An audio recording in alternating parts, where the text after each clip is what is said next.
Because what I have learned is there is no greater way to organically teach compassion, empathy, kindness, patience, respect, hard work, and responsibility than spending time with animals.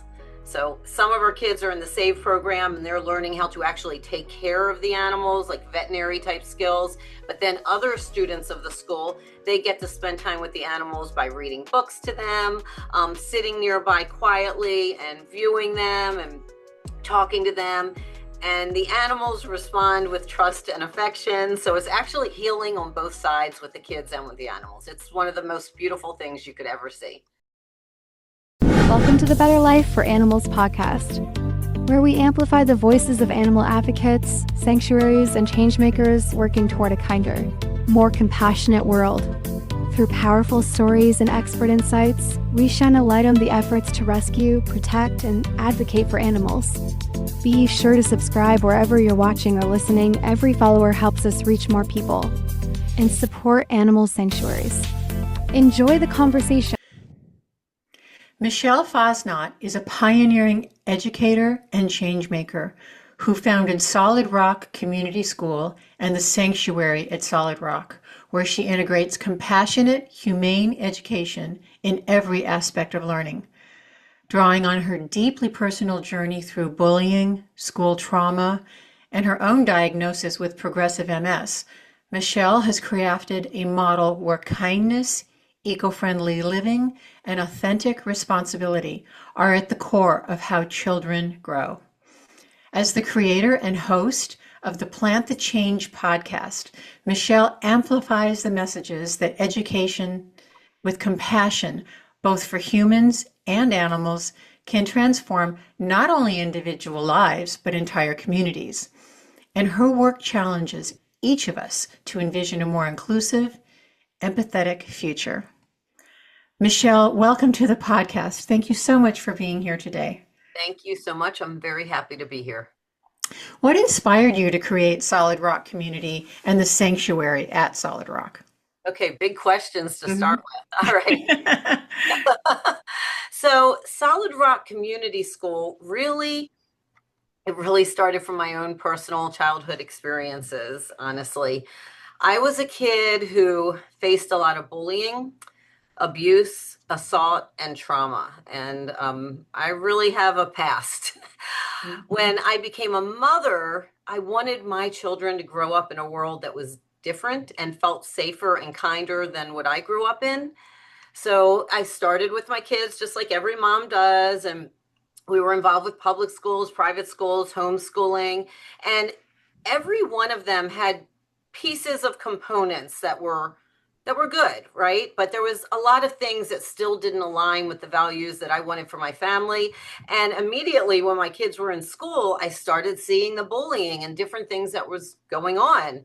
And I just realized that what I was looking for didn't exist. And so I just decided basically to create it.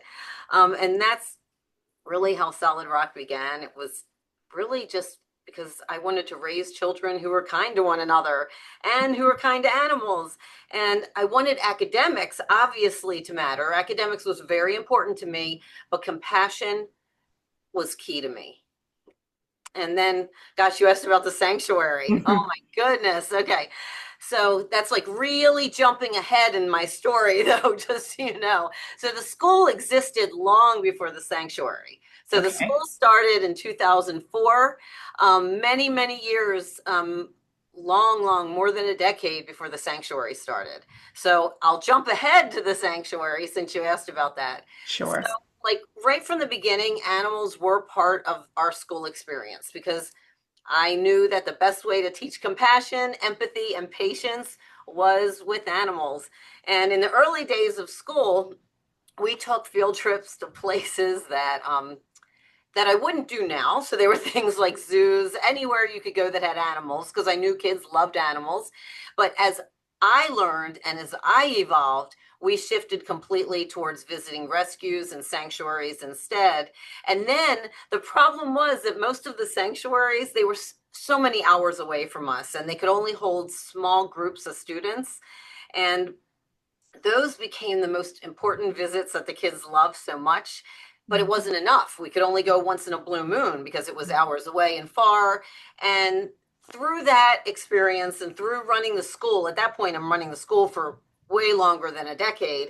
I came up with the idea of Sanctuary at Solid Rock. And Sanctuary at Solid Rock is a forever home for rescued animals. They're part of our school campus where students get to learn from them every day. Just so you know, I'm completely against classroom pets in cages. And so when I'm talking about animal sanctuary, I'm talking about a true, real sanctuary where it's a space that's dedicated specifically for animals, where they can live freely and safely. And then students get to learn by caring for the animals. So we started this Sanctuary at Solid Rock on this small property that the school had. It's a couple miles away from the main campus. And it's only about an acre and a half big, tiny, tiny little property. And it was started as a pilot program. And the pilot program worked unbelievably. And so today, our sanctuary is home to rescued farm animals like pigs, ducks, turkeys, and exotic species like wallabies, lemurs, marmosets, munkjack deer, lots of primates. Most of the animals, well, they all are rescues. So let me make that clear. Every animal that we have is a rescue, and they come from cases like abandonment, neglect, and many come from illegal wildlife trafficking situations. So with the sanctuary, then we launched this whole other program that's called the SAVE program, and that's Sanctuary for Animals and Veterinary Education. And that's a high school track for students who are interested in careers with animals. So things like veterinary assistants, wildlife rehabber, vet techs, veterinarians, animal rights attorneys, farriers, animal groomers, and so many more options there. And the next goal for us with that sanctuary, since it's right down the street from our main campus, is to get it onto our existing campus. And we have a big project going on with that. It's called Operation Unify. And the goal for Operation Unify is to unify the campuses. That way the animals are on our main campus. And then all of the other students who aren't part of the SAVE program get to have interactions with the animals every day rather than a few field trips a year. Because what I have learned is there is no greater way to organically teach compassion, empathy, kindness, patience, respect, hard work, and responsibility than spending time with animals. So some of our kids are in the SAVE program and they're learning how to actually take care of the animals, like veterinary type skills. But then other students of the school, they get to spend time with the animals by reading books to them, sitting nearby quietly and viewing them and talking to them. And the animals respond with trust and affection. So it's actually healing on both sides with the kids and with the animals. It's one of the most beautiful things you could ever see. That is incredible, Michele. That's a lot. Yes. I could keep talking about that for hours. And we would be happy to hear it because that's such a novel idea. It shouldn't be, right? Right. But I'm sitting here thinking, if you grow up among the animals, of course you're going to have compassion and, have a pace and understand that everyone's unique. I think about how children in, traditional schools, they just don't get that experience. And that's where they are taught that animals are basically others. Of course, absolutely. And that's what we teach from the moment kids are born. We're teaching that through the media, through just daily commercials and lives in the grocery stores and everywhere else. And so it's really important that kids have these experiences. Think about society, right? Almost everybody has a dog or a cat at home, and they love their dogs and cats. Right. And that's typically a normal situation in the United States, right? But they don't have typically pigs at home. They certainly don't have primates at home, so they don't have these relationships with these other animals. So they're brought into a world that teaches them these other animals are things and not sentient beings, where we do generally teach that dogs and cats are. we don't with the other animals. And that's where the disconnect is. So when people have experiences with animals, just like we do with dogs and cats growing up, it naturally changes our perception.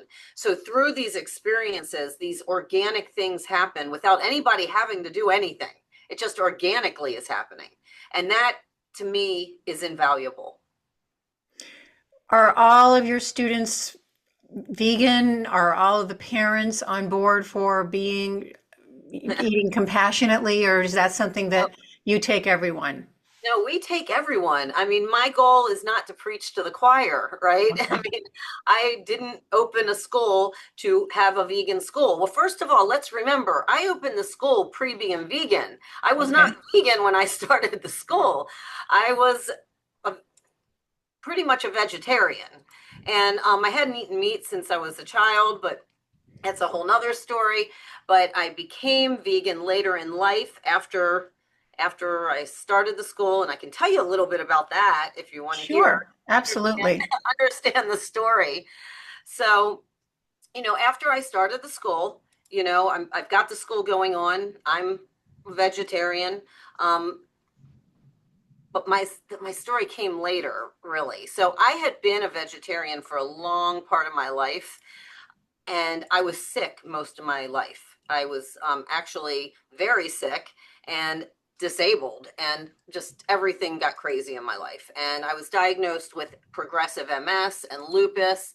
And I mean, I was really struggling. My life was not looking good. And I already had the school. So, I mean, the school was going on. I'm running a school. I'm really sick. And then one day I'm laying in bed and I'm watching a Facebook video of a mother cow having her baby taken away. And that baby and that mother, I still get upset. I can't get it out of my mind. They were both crying. Mm. I was so upset. I didn't understand what I was watching. And the video was talking about how the baby was being fed soy milk instead of the mom's milk. And then I learned that this wasn't a one-time thing, and this baby is removed from the mom permanently, even though they're both crying for one another and they're completely upset. And the mother is going to go through this process for 3 to 4 years over and over again until the industry calls her spent and then sends her to slaughter. And I actually, when I tell you I was devastated, I couldn't believe it, because I don't know how in the world I believed this at this time. You look back and think, why was I so naive and stupid? But I honestly believe that happy cows gave milk. And that video literally opened my eyes. It changed everything for me. I realized that when I had stopped eating animals as a vegetarian, I was still contributing to the suffering for the cows by consuming dairy. I literally had no idea. I didn't know. And really, in reality, dairy is the most cruel of all the industries because it has the longest suffering. Mm. Vegetarians don't realize that. And so that moment literally, it changed my life forever. I literally stopped consuming dairy that night. And I stopped consuming it because of that mother cow and baby cow video. And at that moment, I became vegan for the animals. Now, here I am now, vegan for the animals, and I'm running a school, right? I've got this school going on, and my eyes are changing. Everything's changing for me, right? I'm seeing things differently. So here I've been struggling with health issues for decades, and years of doctors and misdiagnoses and being diagnosed with progressive MS and lupus. And I had been very, very sick and disabled, and my life was really challenging, and I couldn't walk at times. I was walking with a cane at other times. I was legally blind. I was literally aspirating on anything I tried to swallow, including my own saliva. I was in severe pain. I mean, my story is just unbelievably horrid. All right. Within 48 hours after giving up dairy because of that video, okay, my many of my MS symptoms literally just went away. So I had numbness throughout my legs. It went up to my thighs, brain fog that was so heavy. I had really heavy legs, like where you could barely lift. I called it concrete legs, where you could barely lift your legs. The symptoms either disappeared or were slowing down, and I couldn't believe it. I remember the morning that I woke up and I went into the bathroom and I came out to my husband and I was like, Eric, he was still in bed. It was a Sunday morning. I remember it like it was yesterday. And I was like, Eric, my legs are working normal. I don't have any numbness in my legs.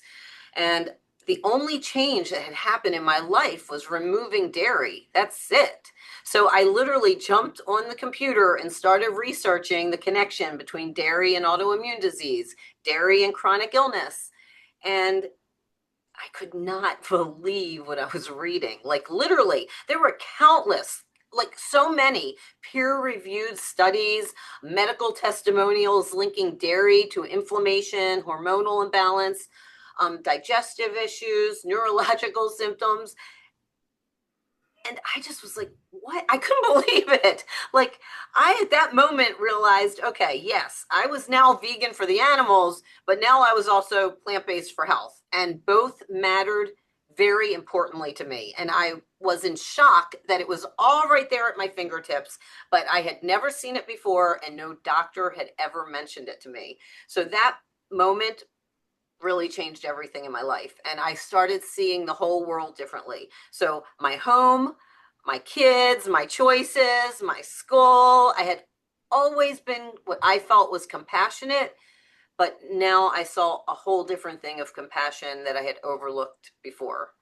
And so I started looking at what the students were eating for lunch and literally made me heartbroken. The meals that we were giving the kids that were provided by the county. So it gave the kids free food, which was great for people who needed that, but they were filled with animal products and they were food that cost animals their lives. They were food that harmed children's health. And then half of it was even being thrown away.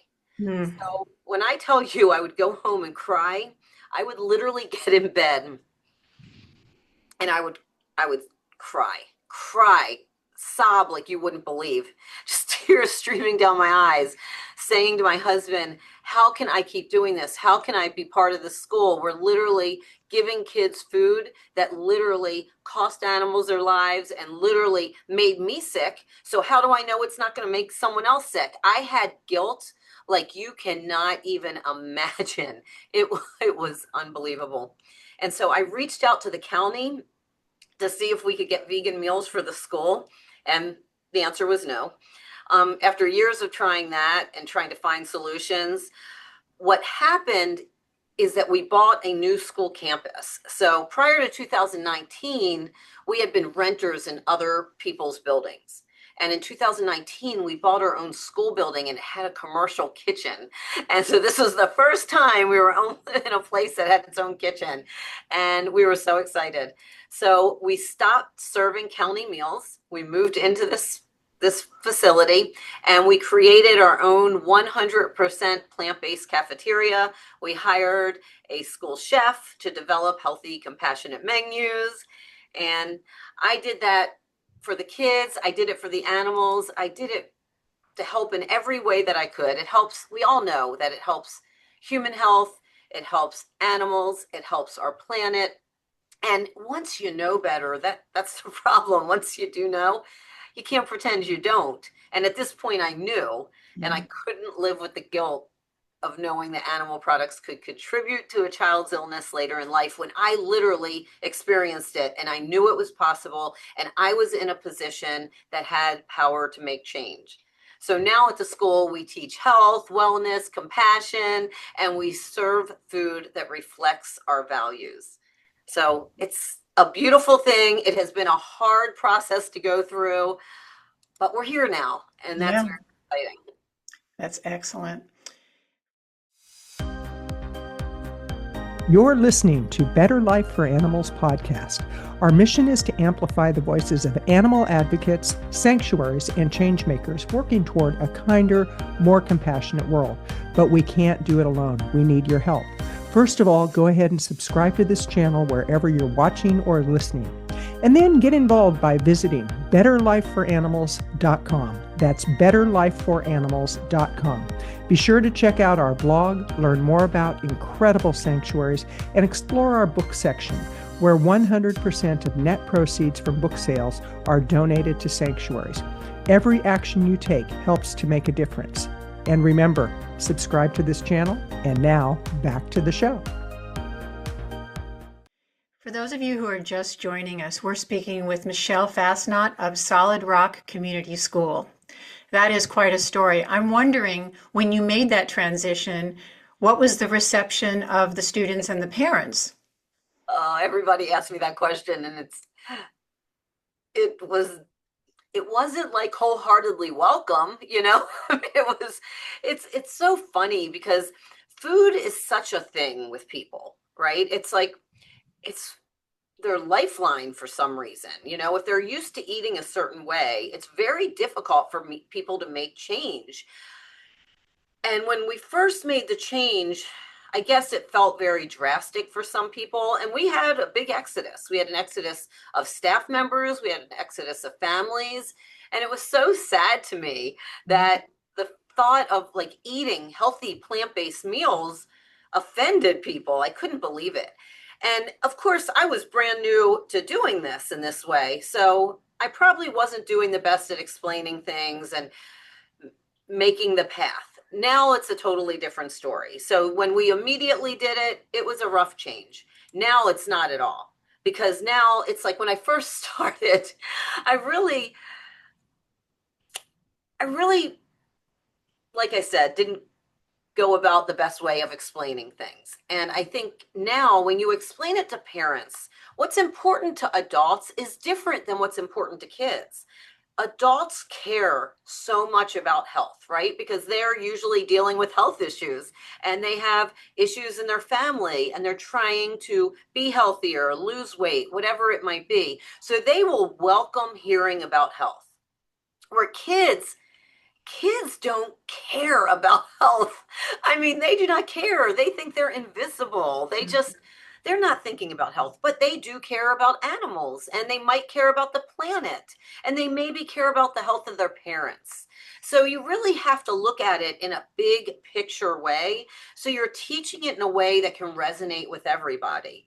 And the reality is, where I did originally go vegan because of animals and that cow video that changed my life, I then also became plant-based for health because it was better for me and my human health. So I always tell people I'm vegan for animals and I'm plant-based for health, because to me, although they share certain things that are the same, they are not exactly the same.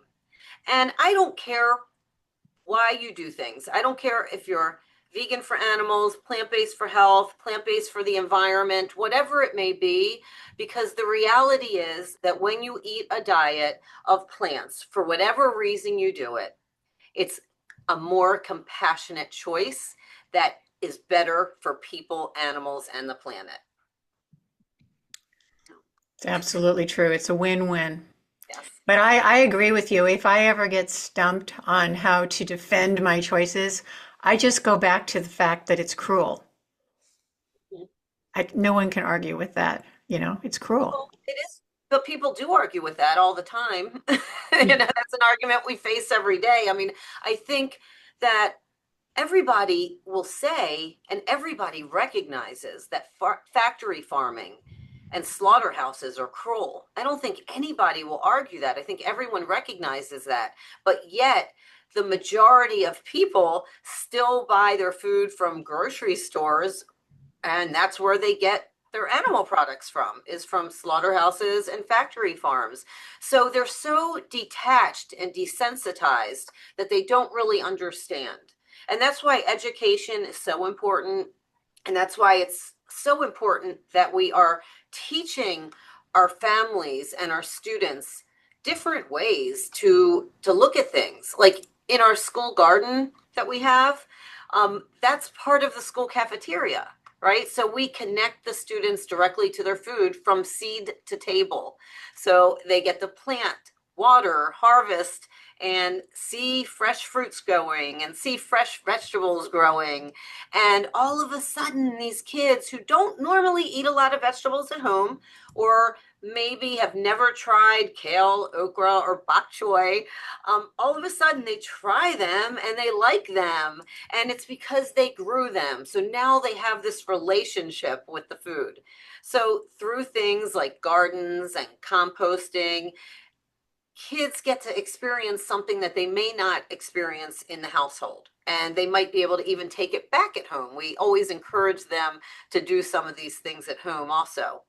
And then through the garden, we get to teach kids about who our strongest, fastest, and largest animals on earth are. And who are they? You know, they're plant eaters, right? They're the elephants, gorillas, horses, bison, ox, rhinos. Kids don't realize that. Parents don't know that.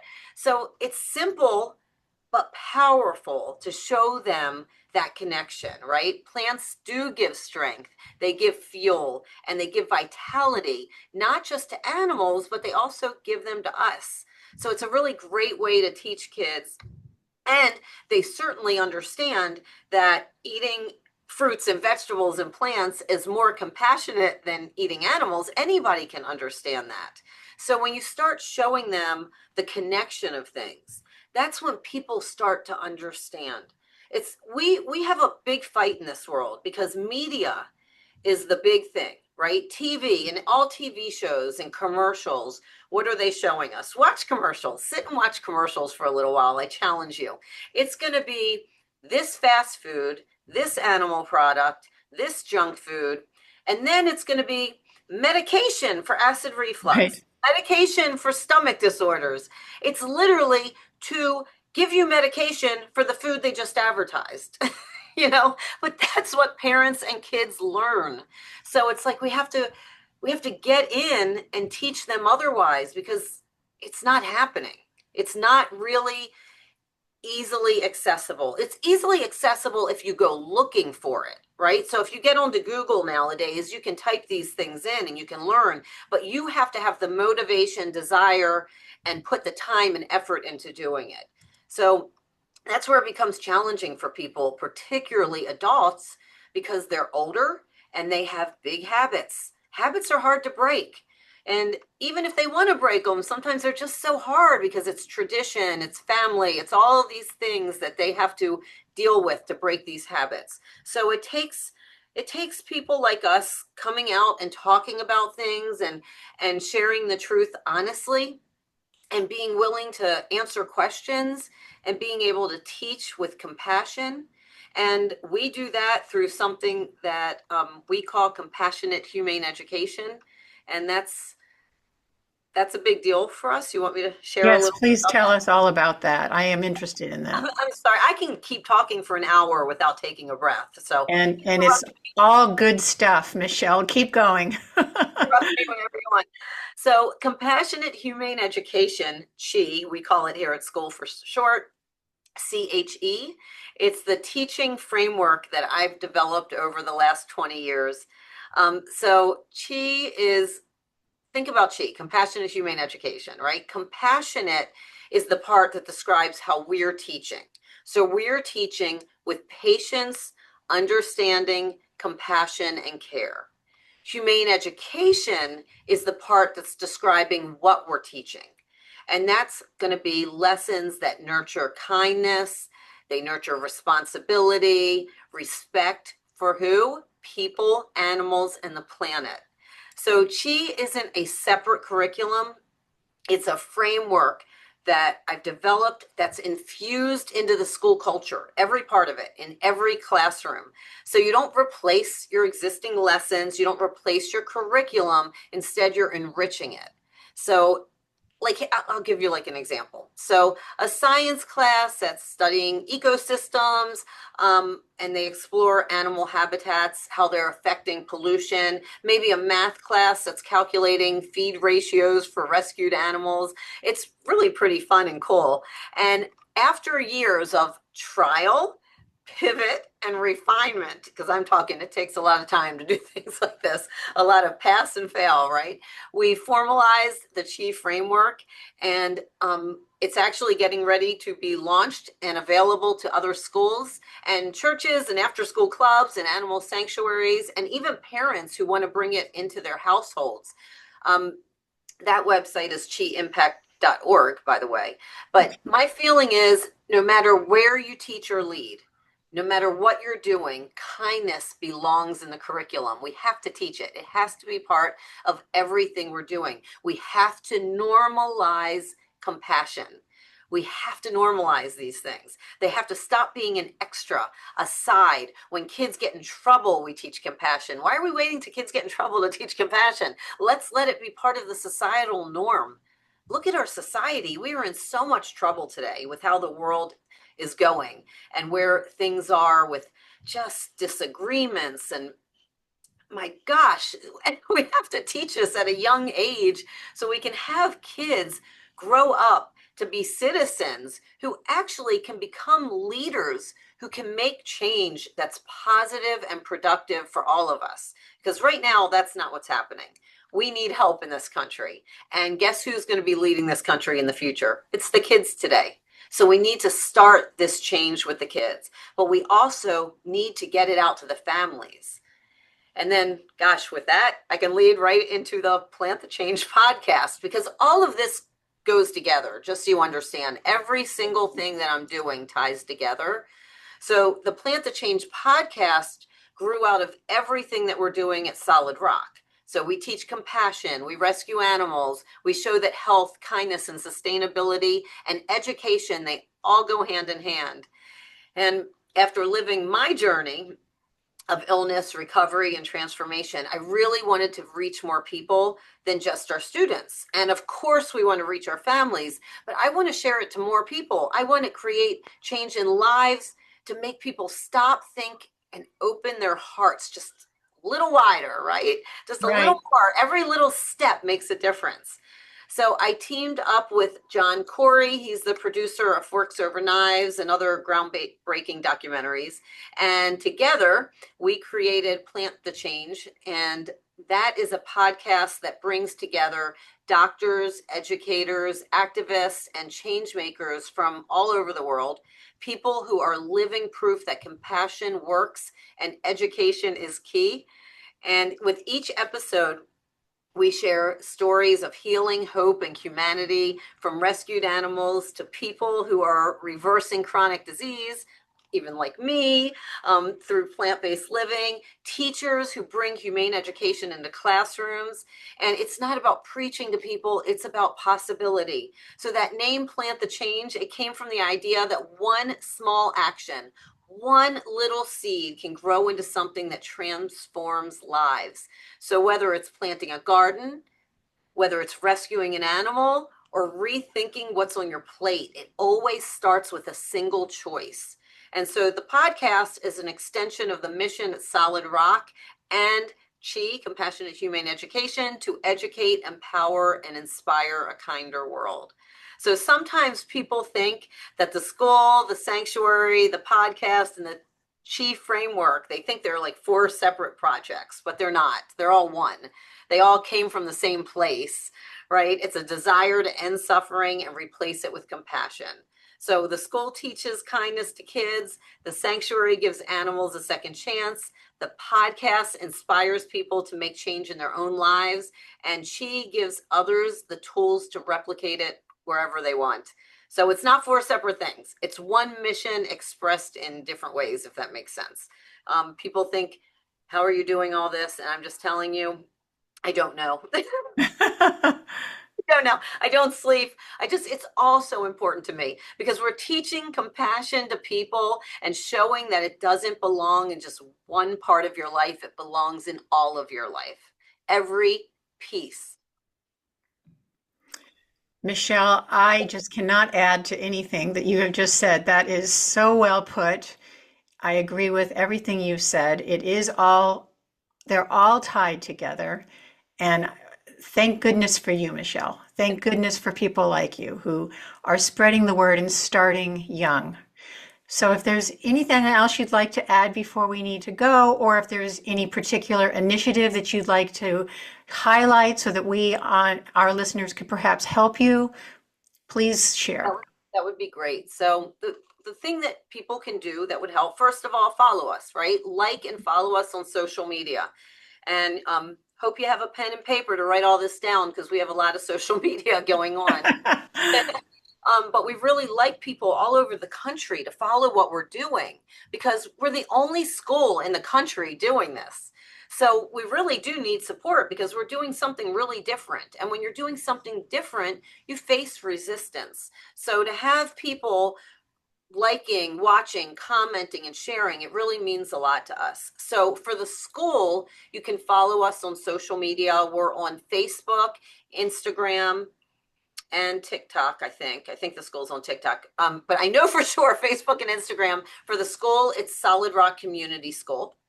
And then for the sanctuary, we're on Facebook and Instagram, Sanctuary at Solid Rock. So the word at, Sanctuary AT Solid Rock.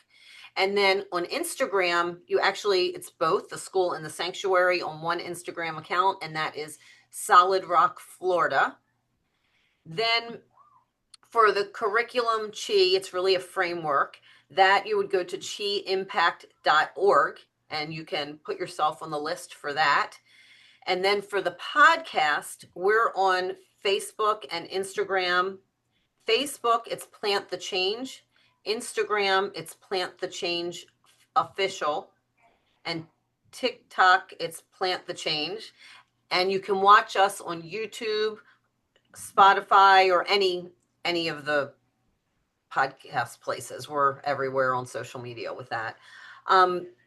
So that's a lot of places I need you to go. But here's something that you can do. So again, follow everything, like everything, comment, share. We really appreciate that. Watch the podcast videos on YouTube. Let me know what you think, and then give us ideas of people you want us to interview or topics you want us to talk about.